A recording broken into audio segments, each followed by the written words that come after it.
Hello, and welcome back to the Intern Corner, baby.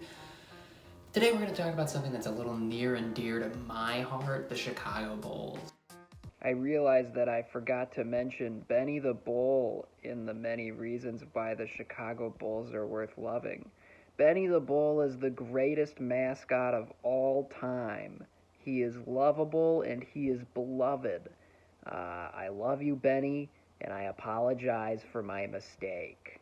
It's kind of a weird experience. It's sort of like eating at Five Guys, like it has this very big reputation as being a pretty excellent burger, but then you get there and it's like just fine to maybe like kind of bad, and then you've already paid like a ton of money for it.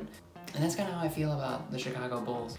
And just sort of a recap of everything, like obviously we know like they had like Michael Jordan in the 90s, which was a thrilling time to be a fan of the Chicago Bulls. He was probably the best thing that happened to Chicago sports ever. But it kind of feels like when Michael left, like he just took all of that magic that he had built with him out the door, which is, I don't know, not really like the case with a franchise like the Lakers when they have like all of their profound successes and their magic, like huge stars, Magic Johnson, Kobe, Kareem, or LeBron and AD now. Like it feels like their star power and their success contributed to making the Lakers like this massive magic entity, where like Jordan's Bulls were Jordan's Bulls, and it doesn't feel like any of the mystique stuck around, which is kind of a bummer.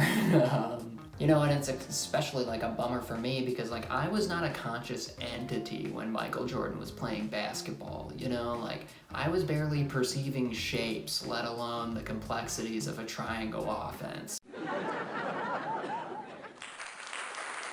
And there was never really a moment in my Bulls fandom that really like captured that kind of moment for me. Like my favorite playoff memory is a 2009 first round series loss to the Boston Celtics, just because it went 7 games, had a young Derrick Rose, Ben Gordon went off, and every game was decided by like at most a 3-point margin, except for 2 games when the Celtics just like outclassed them. But that's kind of my favorite Bulls playoff memory, which is sort of a bummer looking back. And like really everything I've been around for has been a huge bummer, frankly, because you have like the rise of Derrick Rose, but like then you have the precipitous fall of Derrick Rose. You have like the success of Tom Thibodeau in that era, and then like all those stars were played way too hard and couldn't really compete anymore after that, or you have them like trading Jimmy Butler away.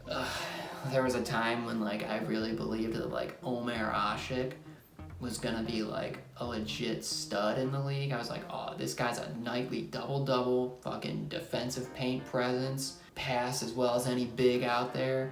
And the whole time, it was still just always Omer Asik. And that's kind of the story of being a Bulls fan to me, is really just like telling yourself all the certain lies you need to tell yourself to continue to believe in something that's clearly not working.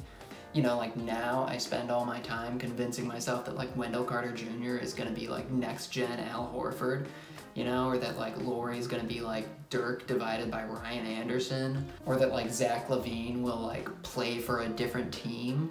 And I think I owe Zach an apology, because I have been very critical of him publicly and privately. He is a very good scorer, even a fairly efficient one, but I don't really know that I want to invest much into him until he shows that he will play even like any defense, like any at all, even just a little bit of defense. And I'll be like, Zach, you're my guy. I spend like significant time telling myself that like the new regime is going to be so much better than Garpax, because at least like Arturas doesn't sound like a prescription medicine for IBS. And look, I'm also willing to tell myself like, hey, Patrick Williams, that guy's the future. Even though he only played 22 minutes a game off the bench at Florida State. I'm like, hey, that's their system, baby. This guy is gonna guard 1 through 4. He's gonna shoot, he's gonna pass. This guy's gonna be an untapped, deep well of talent that we do not yet know the depths of. And above all else, he's a family man. Helped his mom run her flower shop, ran deliveries. Probably has great taste, I would imagine. I'm sure he has at least like a really good eye for color, which I can appreciate. And look, like I know that I'm generally like pretty negative, and I think that's just like what happens when your franchise is so disappointing for so long when things just continue to just kind of become a bummer. But I think there are some things that are looking up, even if they might be things that I'm just telling myself to get by. You know, I really do think that these young guys are good. Kobe White, though I'm not that excited about him, could develop into a good scorer. I just would like to find out that he could be not just Zach LaVine. You know, I really do actually like Wendell a lot, and I think that there's a chance that this is a team that will end up being in like the play-in games for the playoffs this year. I don't know that I want them to win those and get in. I think it would be a lot more fun for me personally if they were just scrappy and fun like that Kings team with De'Aaron Fox when he like broke out his second year. I would love to see that happen. And then they're still bad enough to be a lottery team and get one of these game-changing talents that are going to be in the draft this coming year. Also, as a Bulls fan, we're very lucky that we have probably some of the best fucking jerseys in the game. All right? The black and red with the pinstripes, iconic. The red and black, iconic. The white jerseys, clean. The City Edition jerseys this year, interesting. I think I land on good. I think I like them. So yeah, I mean, like, being a Bulls fan, it's kind of weird. It's probably weird being a fan of any franchise that's not the Los Angeles Lakers, because you just have to deal with intermittent periods of the Los Angeles Lakers doing Los Angeles Laker things, you know, and I'm sure Warriors fans are going to be able to relate to what I'm going through 10 years down the line.